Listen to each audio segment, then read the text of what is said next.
gentlemen, what an absolute pleasure it is to welcome you all here to the 11th edition of the CNBC TV18 Budget Verdict. Yes, we've been doing this for a decade now, analyzing the fine print of the budget with the budget makers themselves in the first interactive session with leaders of India Inc. Many, many thanks to the Finance Secretary and the DIPAM Secretary for joining us here this morning. As I promised, this is going to be an interactive session, so get ready with your questions here for those of you who are here with us at the Oberoi Hotel in New Delhi. And those of us who are joining us online on our YouTube channel and are watching us on television and tracking us on social media, send us your questions for the secretaries. We're starting now. Use the hashtag CNBCTV18 live and budget with CNBC TV18. We will take your questions to the secretaries live here on the CNBC TV18 Budget Verdict. Gentlemen, before I talk to you about the budget, Mr. Pandey, let me talk to you about what we've seen happen over the weekend right after the budget speech was delivered by the Finance Minister. President Trump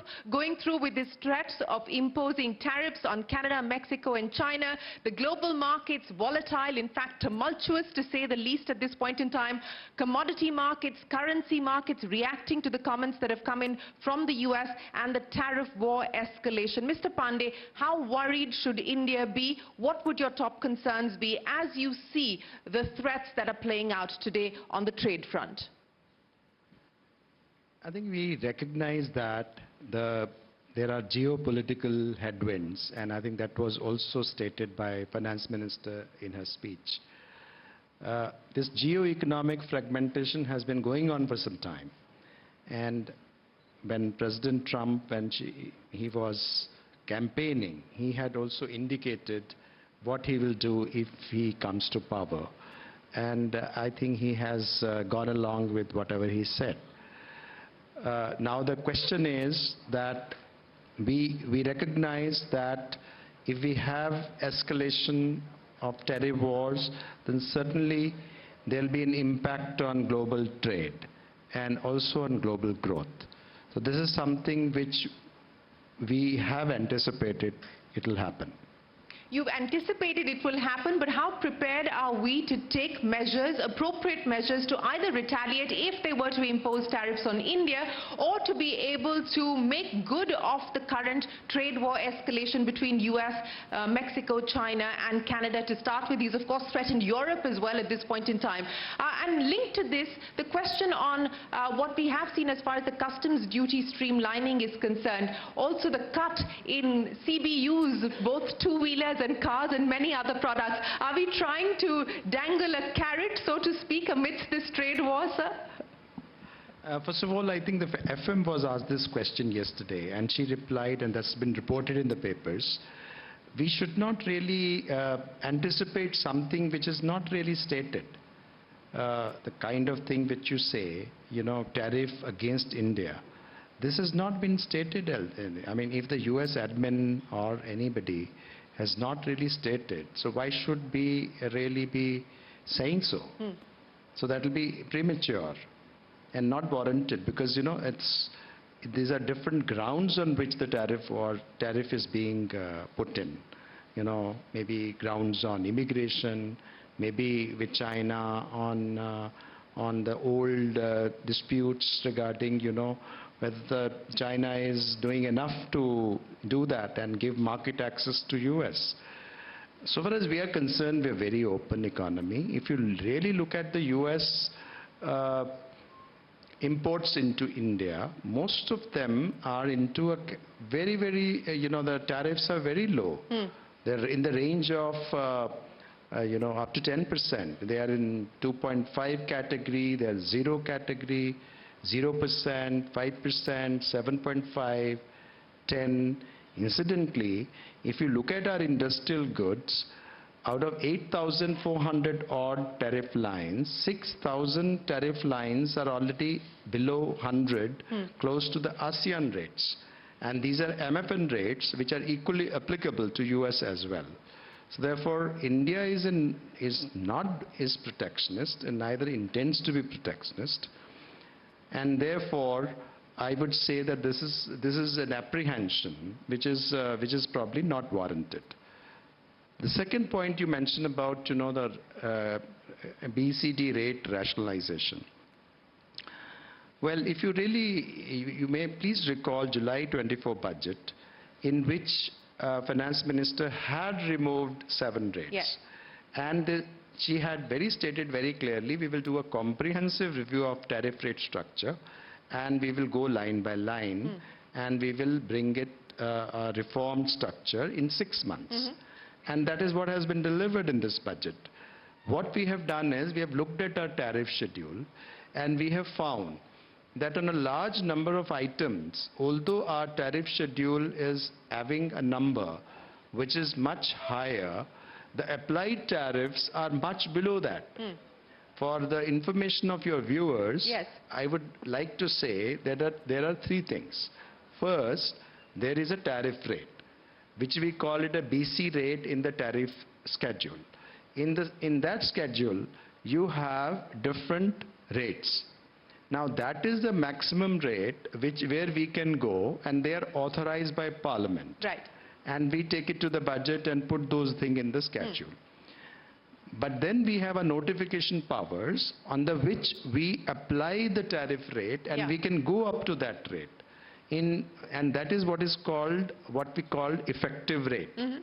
And then, of course, there is what is called an import duty or effective incidence, where you add on the effective rate, which is an applied rate, you also add the cesses and the surcharge, whatever is applicable, and find out what is the total rate which will be applicable at the time of imports. So when we do that, when we are looking at the BCD rates in the schedule, they are different from applied rates. And when we have done that analysis, we have found that a lot of commodities we have had rates which are, actually applied rate is much, much lower. So what we have done is we have brought the rates and what we call it a tariffization. Right. We have brought it down, and 51 such tariff lines have been brought down to rates either 0 or 5 or 7.5 and so on, within that band of, 0 to 100. The second thing what we have done is, we had some high rates, and they were just on very, very few items. Like 150 rates was just on one thing, that if you have a lab chemicals and you are using that as to reroute alcohol, which is in the agriculture side, right, into, sort of misclassified route, then we had a punitive of 150 thing. And then we have brought down to 70. So we have now 25 rate has been removed, BCD rate in the schedule. 30 has been removed, 35 has been removed. We have also removed, 100, 125. All of these things have been removed. And now we have only 170 rate for those which is 40% and above. And the other one, we have brought it down to 20%. So we have now rate at 0, and then we have 2.5, and then we have 5, and then we have 7.5, and then we have 10, and then we have 15, and then we have 20, and a high rate we have only 1, which is 70. We don't have any more 150 rate. We don't have any more 125 rate. We don't have any more rate of 100. We do not have any more the rates of 25, 35. So this is a reform which we have done, which is the exercise looking at 8,000 tariff lines. And certainly it is not a reactive situation. No, it isn't. It isn't, and it was promised in the last budget, and an attempt was made to actually start the streamline process in the last budget, which is carried forward this time around as well. Sir, if I could get a comment from you on where you see the currency today, new record low on account of, again, the trade war that is escalating at this point in time versus the US dollar. The impact and the implications, and how the finance ministry sees the rupee's movement from here on. Well, I think, as I said there, this is a challenging time. And obviously, when you have a challenging time, when the markets are reacting over what might happen, I think the markets are looking at the risks to global trade and global growth. Obviously, to some extent, they will go for safe haven, like the capital will moves pretty quickly between countries now, and so therefore typically the people will look at safe haven and go to US, and some of the flows will actually move in. That's also happened in our stock markets, where FPIs have really parked themselves back there, and anticipating what might happen. This also happens when the Fed actions are anticipated. Like, if you recall, yes, there were also similar situations post-Ukraine crisis. There was also a global inflationary pressures where Fed Reserve and several central banks, including RBI, hiked the rates. That time also we had these situations where capital was moving back and forth, especially safe havens. So it moves away from emerging markets into safe havens, and therefore, there will be a certain pressure on the currency. But this is something which the Reserve Bank of India, which is responsible for exchange rate management, and our management is rupee is on a free float. Rupee is on free float, so rupee is not really thing, but only we take care of, RBI takes care of macroeconomic stability and exchange rate stability to, stem any unwarranted volatility. But there are certain secular trends which are allowed to operate because that is how the system works. No, fair enough, sir. I understand that the RBI will do what it needs to do or what it feels is appropriate as far as the currency market is concerned, and it is very clear that the RBI has decided not to intervene in the currency market at this point in time. But, from an import bill perspective, with the rupee now depreciating to almost 87.26, that was the last rate that I saw before I left the studio, the impact on the import bill specifically, sir? There are a couple of, there are different moving parts into this. Now you have also, oil is one of our important, imports, and it is pretty inelastic. So if you have an elastic imports, they will actually adjust fairly easily. If you have inelastic imports like oil, we must have to import no matter what, at whatever price. Now there also, while, we have an exchange rate issue right now, that means rupee has depreciated. We have also a fairly good, prognosis, for the dollar rate for oil. Okay. Because oil is the way the US will produce more oil, and the way indications are that the oil prices will not really move up. So to that extent, at least the dollar price, we don't anticipate very high, upside.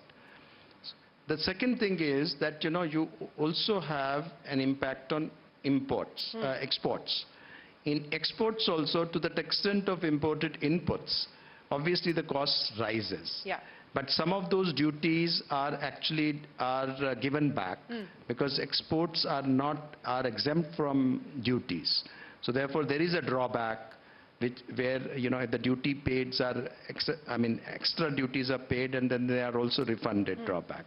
Then the ROTTAP and ROSTL, those are the duties which are not linked to the import duties, but the other duties. Those schemes also do remain. And exports actually also, into the extent of value added in the country, they gain the competitiveness. Right. It is like actually government giving them money in terms of if the exchange rate depreciation does take place. So therefore, exports get more competitive. So I think overall, we have to really see there are many moving parts into it. I understand. So let me put it simply, sir, before I bring our guests into the conversation, as well as Mr. Chawla, that would the depreciating rupee be one of the top concerns for you today? I think it's a concern in terms of more in terms of, what's going to happen for the global trade and global growth. In the medium term, in the short term, that's more important. Because that is how, many of our trading takes place. Yeah. And India is a fairly open economy, so it's not really a closed economy of yonder years. It's really a very open economy. Imports and exports as a percent of GDP is pretty high. Right. So therefore, we are impacted by global developments, and we are watching the situation.